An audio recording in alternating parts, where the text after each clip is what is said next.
22 240 admis sur 73 054 candidats présentés sur toute l'étendue du territoire national.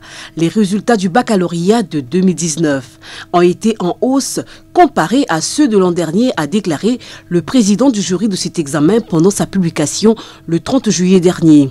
Des résultats qui classent malheureusement le département de Pointe-Noire 10e selon l'ordre d'arrivée par département scolaire avec un pourcentage de 27,51%.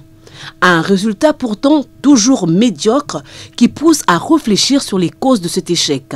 Certains parleront du nombre élevé des candidats, nombreux des multiples arrêts de cours dus aux actes inciviques des élèves, d'autres des dysfonctionnements des services d'examen n'ayant enregistré des candidats régulièrement inscrits. Bref, ces résultats n'ont pas seulement touché les candidats au baccalauréat, mais également au brevet d'études primaires et secondaires, rendu public le mercredi 21 août 2019. Dont Pointe-Noire a aussi décroché la 10e place avec un pourcentage de 48%. Une légère baisse que le chef de service adjoint aux examens et concours a présenté comme une régression normale due en partie aux mesures mises en œuvre afin de rechercher simplement la qualité. Nous avons le résultat du BPC qui vient de tomber. Le jeu de Pointe-Noire occupé la 10e position pour toute la République. Le bac également, la jeu de Pointe-Noire occupé la 10e position. Le rang occupé par la jeu de Pointe-Noire, je peux dire que c'est le travail des enfants. Les enfants ont travaillé ainsi. Voilà pourquoi la ville a occupé, que ce soit pour le BPC ou le bac, la 10e position. Le jour de l'examen, les enfants ressentent ce qu'ils ressentent. Il y a de ceux qui sont stressés, il y a de ceux qui sont crispés. Bon. Enfin, on ne peut pas comprendre réellement qu'est-ce qui s'est passé pour que ces résultats-là puissent être aussi peut-être médiocres.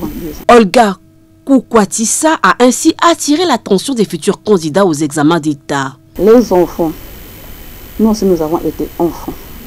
Il faut prendre les études au sérieux parce que ce sont les études qui ouvrent la voie au monde du travail, à l'avenir. Donc il faut mettre du sérieux. Il ne doit pas être là seulement parce qu'aujourd'hui on parle de génération numérique. C'est ça aussi ce qui est arrivé au niveau de nos enfants. Ils sont là toujours devant la télévision, devant le téléphone. L'enfant manipule mieux le téléphone que la grande personne. Ça aussi c'est un problème. Donc les enfants doivent prendre conscience de leurs études. Ils doivent savoir que ce sont les études qui vont l'amener quelque part avoir un gagne-pain pour ne pas dépendre des autres. Bon, aujourd'hui on veut restaurer l'école comme telle. Il faut tout de même noter qu'au baccalauréat 2019, le premier a été le département de la Sangha avec un taux de réussite de 42,01% et au BPC, la cuvette ouest avec 67,34%.